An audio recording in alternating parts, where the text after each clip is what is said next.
करना चालू किया। और मैं विश्वास करता हूं कि जब परमेश्वर बातें करते हैं तो वो केवल मेरे लिए नहीं होता है, लेकिन हम हर एक लोग जो इस समय इस जगह पर मौजूद है, जो सुन रहे हैं, उन हर एक लोगों के लिए। हालेलुया। और मैं आज आपको बताना चाहता हूं कि किस प्रकार परमेश्वर का अनुग्रह आपके अकाल के समय आपके जीवन पर रहता है। हालेलुया। किस प्रकार परमेश्वर का अनुग्रह आपके अकाल के समय आप पर रहता है। God's favor in your famine, God's favor in your famine। कैसे परमेश्वर का अनुग्रह आपके अकाल के समय आपके साथ में रहता है। अकाल इसका मतलब है कोई अच्छी चीज नहीं उगती है। अकाल इसका समय है, इसका मतलब है सब खत्म हो गया है, अब जमीन बंजर हो गई है, राशंस नहीं मिल रहा है, लोग एक जगह को छोड़कर दूसरे जगह जाने के बारे में सोचते हैं, उसका मतलब है अकाल। बाइबल कहता है कि जब रूत के समय में अकाल आया था तो उन्होंने योजना किया थी, उनके सास ने योजना किया था कि हम हमारे गांव को छोड़कर किसी पराये गांव में जाकर बस जाए ताकि वहां पर हम जिंदा रह सके। और वही उनकी सबसे बड़ी गलती हो गई कि उन्होंने वास्तविक चीजों को देखकर यह निर्णय लिया कि किस प्रकार हम जीवित रह पाए। बाइबल कहता है, परमेश्वर कहते हैं कि इंसान केवल रोटी से नहीं लेकिन मेरे पिता की, यीशु कहते हैं मेरे पिता के मुख से निकलने वाले वचनों से वो जीवित रहेंगे। हालेलुया। और अगर आज हम जीवित हैं तो मैं आपको बताना चाहता हूं, आपके पास कितना चीज है, आपके पास कितना पैसा है, आपके घर पर कितना राशन भरा हुआ है, आप कितने अच्छे घर पर रहते हो, उसके वजह से हम जीवित नहीं है। ये परमेश्वर की महाकरुणा है कि हम जीवित हैं। हालेलुया। Praise the Lord. इसलिए मैं आज पूरे प्रचार में मुस्कुराता रहूंगा और मैं चाहता हूं कि आप भी मुस्कुराते रहें। हालेलुया। आइए एक वचन पढ़ते हैं। उत्पत्ति की किताब अध्याय 39, जेनेसिस चैप्टर 39। उत्पत्ति की किताब अध्याय 39। उत्पत्ति की किताब अध्याय 39, जेनेसिस चैप्टर 39 वर्स 1 ऑनवर्ड्स। उत्पत्ति की किताब अध्याय 39 और वचन 1 से बाइबल कहता है, जब यूसुफ मिस्र में पहुंच गया तब पोतीफर नामक एक मिस्री ने, जो फिरौन का हाकिम और अंगरक्षकों का प्रधान था, उसको इश्माइलियों के हाथ से जो उसे वहां ले गए थे मोल लिया। यूसुफ अपने मिस्र स्वामी के घर में रहता था और यहोवा उसके संग था, इसलिए वो भाग्यवान पुरुष हो गया। हालेलुया। यहोवा उसके संग था, इसीलिए वो भाग्यवान पुरुष हो गया। यहोवा उसके संग था, इसलिए वो भाग्यवान पुरुष हो गया। बहुत बार हम परमेश्वर के अनुग्रह को समझ नहीं पाते। बहुत बार हमें क्या लगता है कि जब परमेश्वर का अनुग्रह हमारे जिंदगी में आ जाता है तो हमारा जिंदगी बहुत अच्छे तौर पर उभरने लगता है। जब परमेश्वर का अनुग्रह हमारे जीवन में आ जाता है तो हम फलने फूलने लगते हैं। जब परमेश्वर का अनुग्रह हमारे जीवन में आता है तो हमारा जो तनख्वाह है वो बढ़ने लगता है। जब परमेश्वर का अनुग्रह हमारे जीवन में आता है तो हमारा जो व्यवसाय है, जो चंद हजारों में चल रहा था, वो अचानक लाखों के टर्नओवर में बदल जाता है। हमें ऐसे लगता है। मैं आपको बताना चाहता हूं, ये सही भी है, ये गलत नहीं है, लेकिन साथ ही साथ मैं आपको बताना चाहता हूं, जब आप नुकसान में होते हो तभी भी परमेश्वर का अनुग्रह वहां पर है, ये आपको समझना जरूरी है। जब आप बीमार पड़ते हो तभी भी परमेश्वर का अनुग्रह आपके साथ में है, ये समझना आपको आना चाहिए। आपका रिश्ता बार बार टूटता है, आपको समझ में आना चाहिए कि परमेश्वर का अनुग्रह है वहां पर। आपका वैवाहिक जीवन ठीक तौर पर नहीं चल रहा है, लेकिन मैं आपको बताना चाहता हूं, आपको यह समझना है कि परमेश्वर का अनुग्रह वहां पर भी है। हम ये चीज पर ध्यान नहीं देते। हमें क्या लगता है, अरे यार मेरे जीवन में ठीक ठाक चीजें नहीं चल रही है, इसका मतलब है कि शायद परमेश्वर का अनुग्रह या प्रभु की उपस्थिति या प्रभु की कृपा दृष्टि मुझ पर नहीं है। अगर परमेश्वर की कृपा दृष्टि मुझ पर होती तो हम बेहतर जिंदगी बिता रहे होते। हम पिछले कई सालों से, कई समय से हम ऐसी जिंदगी बिता रहे हैं, हम इस प्रकार के घर में रह रहे हैं, हम जिस चीज के बारे में सोच रहे हैं कभी वो चीज पूरा नहीं होना, शायद परमेश्वर का अनुग्रह मुझ पर नहीं है, हमें ऐसा लगता है, लेकिन ऐसा नहीं है प्रियो। मैं आज आपको परमेश्वर के वचन से बताना चाहता हूं, परमेश्वर की गहरी उपस्थिति होने के बावजूद स्थिति और परिस्थिति ठीक ठाक नहीं थी, लेकिन परमेश्वर की गहरी उपस्थिति वहां पर थी। हम बात करते हैं इजराइल लोगों के बारे में। बाइबल कहता है कि परमेश्वर रात के समय आग के खंबे में होकर चलते थे। इतनी गहरी उपस्थिति थी कि मानो परमेश्वर आग के खंबे के द्वारा लोगों को बताते थे कि मैं यहां पर उपस्थित हूं। लेकिन स्थिति वहां की नहीं बदल रही थी, परिस्थिति वहां की नहीं बदल रही थी। जो रास्ता 11 दिन का था, वो रास्ता पार करने के लिए इजरायली लोगों को 40 साल लग गए, 40 साल लग गए। लेकिन परमेश्वर को महाकरुणा कितना है देखो उन पर, कि उन्हें हर सुबह वो भोजन खिलाता था।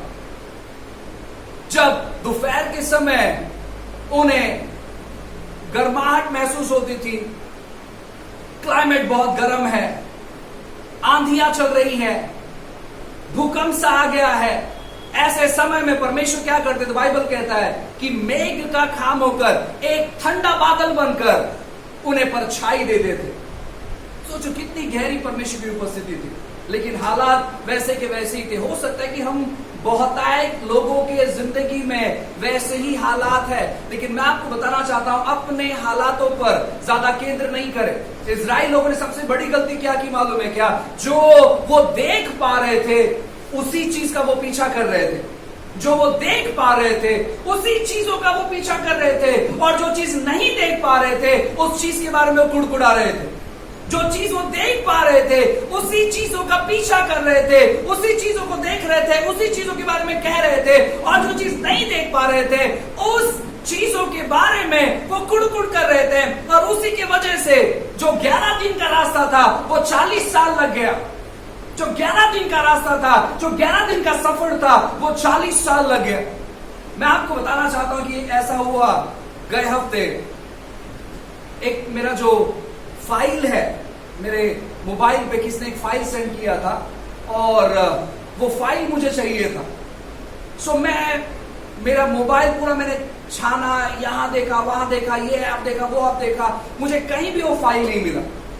तो मैंने कहा यार वो फाइल कहां गया, मुझे पता नहीं, मुझे याद क्यों नहीं आ रहा है। सो जब हमारा घर का जब प्रार्थना का समय आया, जब हम हर रोज शाम को 8 बजे प्रार्थना करने के लिए हम समय निकालते हैं और हमने स्तुति आराधना किया, फिर हम जब वचन पढ़ रहे थे, अचानक मुझे याद आया कि वो जो फाइल है वो कौन से ऐप में।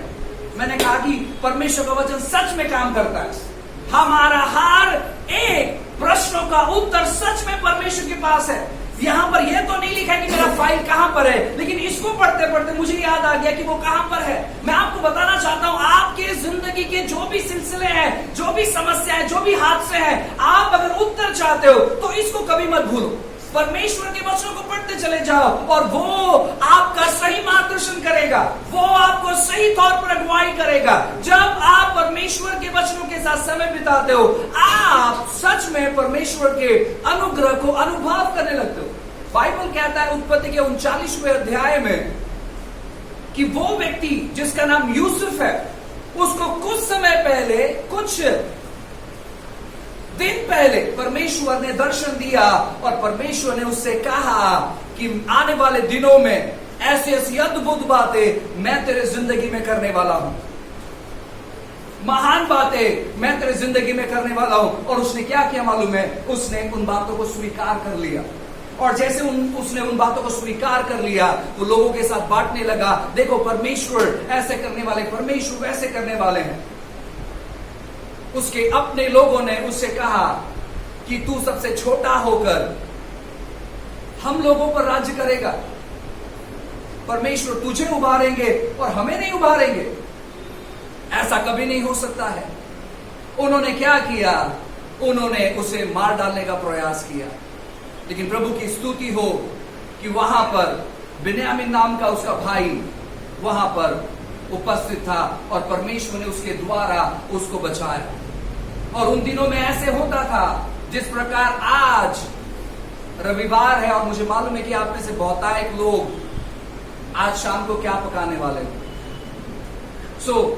आप में से बहुतायत लोग तैयारी कर आए होंगे कि अभी चर्च छूटने के बाद हम सीधा दुकान में जाएंगे और वहां से हमारा जो टेस्टी खाना है हम खरीद कर लेकर आएंगे और उसे अपने घर पर पकाएंगे और अपने परिवार के साथ खाएंगे।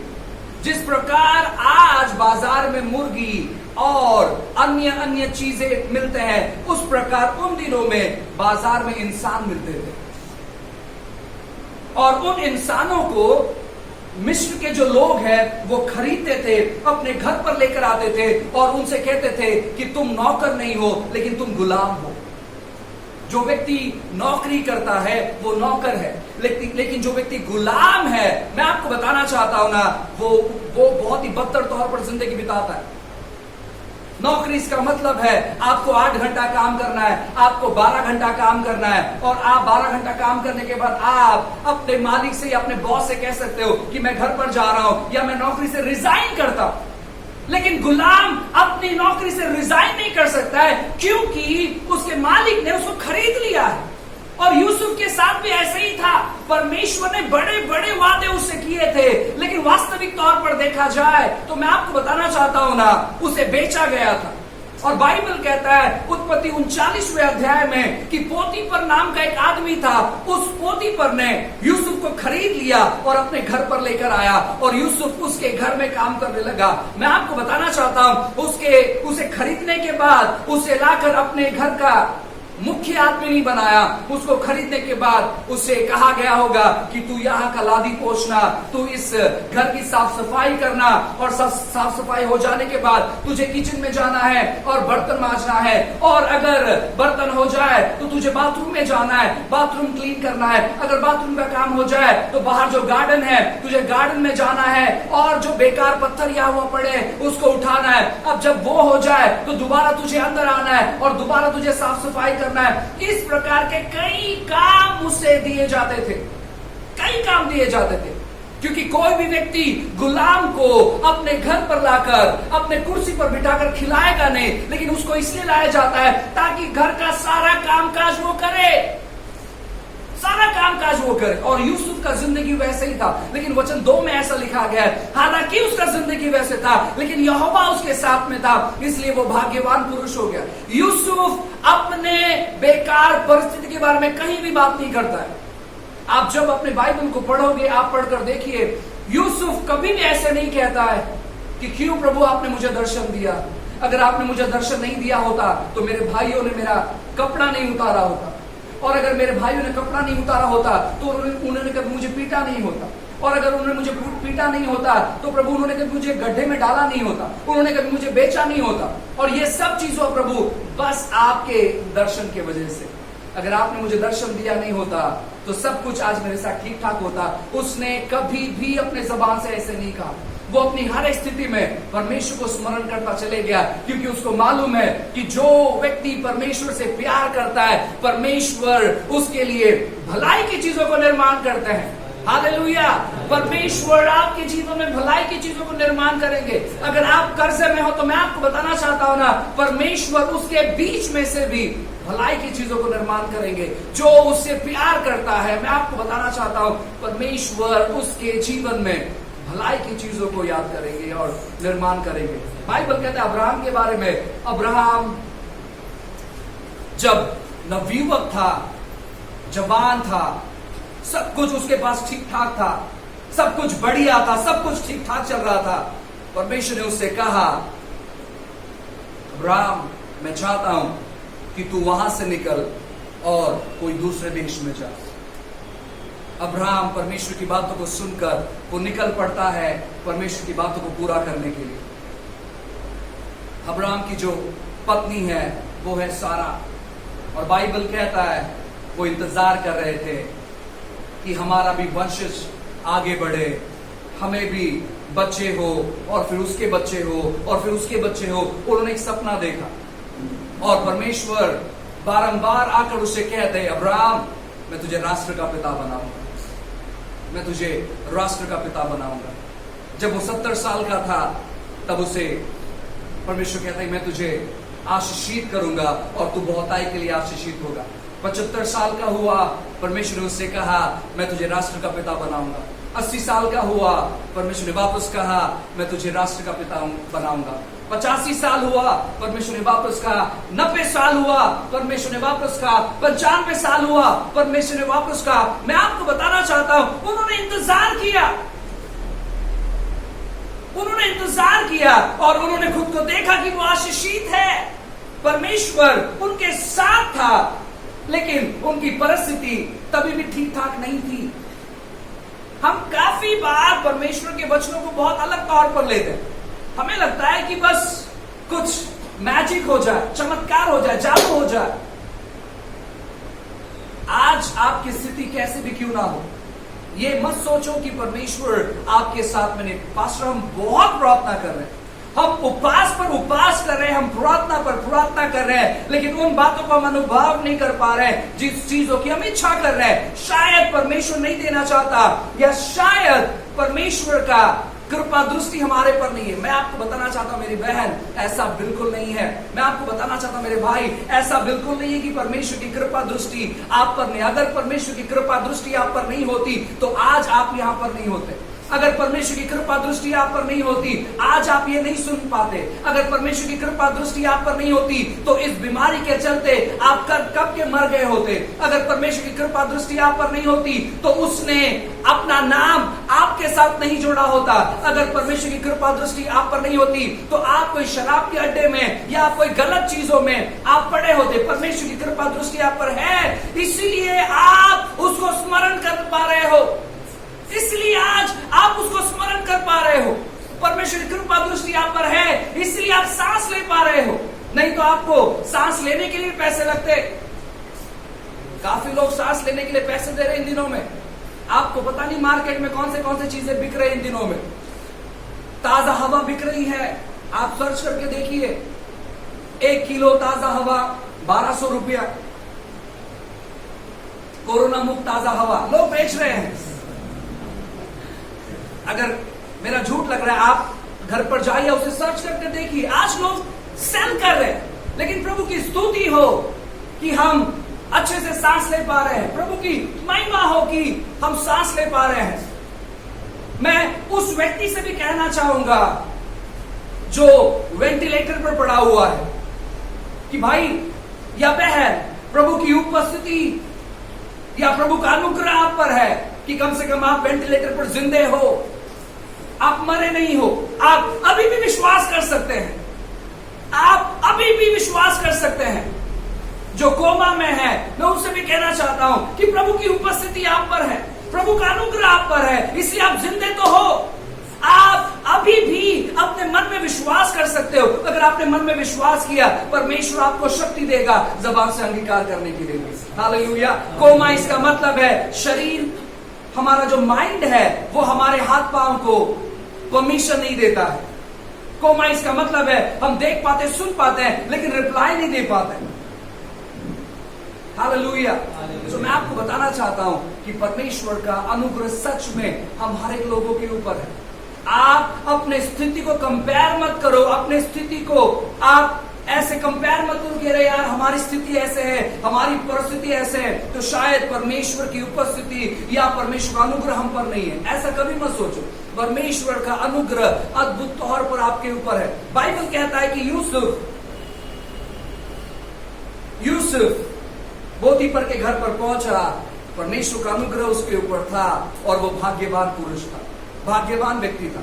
कहो मैं भाग्यवान हूं, कहो मैं भाग्यवान हूं। इंग्लिश में बहुत अच्छा शब्द लिखा है, इंग्लिश में लिखा है कि he was a successful man. और हिंदी में अगर उसको ट्रांसलेट करते हैं या मराठी में उसे ट्रांसलेट करते हैं तो वो होता है यशस्वी, सक्सेसफुल मैन। एक दिन एक महिला ने अपने पति से कहा, मुझे सफलता चाहिए। एक दिन हम एक जगह पर काउंसलिंग के लिए बैठे हुए थे। सो वो महिला अपने पति से डिवोर्स चाहती थी। सो हमने पूछा कारण, तो उन्होंने कहा कि मुझे सफलता चाहिए। तो मैंने उनसे पूछा, बहन मुझे बताओ सफलता इसका मतलब है क्या? उसने रिप्लाई नहीं दिया, क्योंकि उसको मालूम नहीं सफलता है क्या। हम बहुतायत लोग जो सोचते हैं सफलता सफलता, लेकिन हम बहुतायत लोग जानते नहीं है सक्सेसफुल या सफलता इसका मतलब क्या। आपको लगता है सक्सेसफुल इसका मतलब है आपके पास आपकी एक कोठी हो या बंगला हो, या आपके पास एक मर्सिडीज गाड़ी हो, आपके पास अच्छा गोल्ड हो, आपके बैंक में अच्छा पैसा जमा है, उसको आप सक्सेसफुल कहते हैं, उसको आप यशस्वी कहते हैं, उसको आप महान कहते हैं, उसको आप समृद्धित होना कहते हैं। आपको अगर ऐसा लगता है तो मैं आपको बताना चाहता हूं वो गलत है, वो गलत है। सक्सेसफुल इसका मतलब है कहीं तो हमारे मन में एक शांति है कि हमारा आने वाला कल अच्छा रहेगा, और अगर ये खातरी आपके अंदर है कि आपका आने वाला कल आज से बेहतर होगा, आप सफल हो। ये बहुतायत लोगों में नहीं है, और ये उन्हीं लोगों में है जिनके हृदय में यीशु रहता है। Hallelujah, hallelujah. मैं आपको बताना चाहता हूं यूसुफ भी कुछ ऐसे ही था, यूसुफ कुछ ऐसे ही था। देखिए उसको मालूम है कि यहोवा उसके साथ में है। बाइबल कहता है जब आप 39 अध्याय के थोड़े से आगे बढ़ोगे, वहां पर लिखा गया है उस पर गलत आरोप लगाकर उसे जेल में डाल देते। हमें क्या लगता है मालूम है? जेल में डाल दिए और उसके बाद सीधा वो प्रधानमंत्री बन गया या वो मुख्य व्यक्ति बन गया अपने देश का। मैं आपको बताना चाहता हूं ऐसा बिल्कुल नहीं है। उस जेल में उसने लंबा सफर काटा है, लंबा सफर। उसे बहुत सारी वेदनाएं हुई है, उसे बहुत सारी संघर्ष हुई है, बहुत सारी परेशानी हुई है, लेकिन वो जिक्र नहीं करता उन चीजों के बारे में, उन चीजों के बारे में जिक्र नहीं करता। मुझे लगता है कि जब यूसुफ मिस्र में आता है उसका उम्र लगभग 17 से 18 साल होगा, लगभग 17 से 18 साल।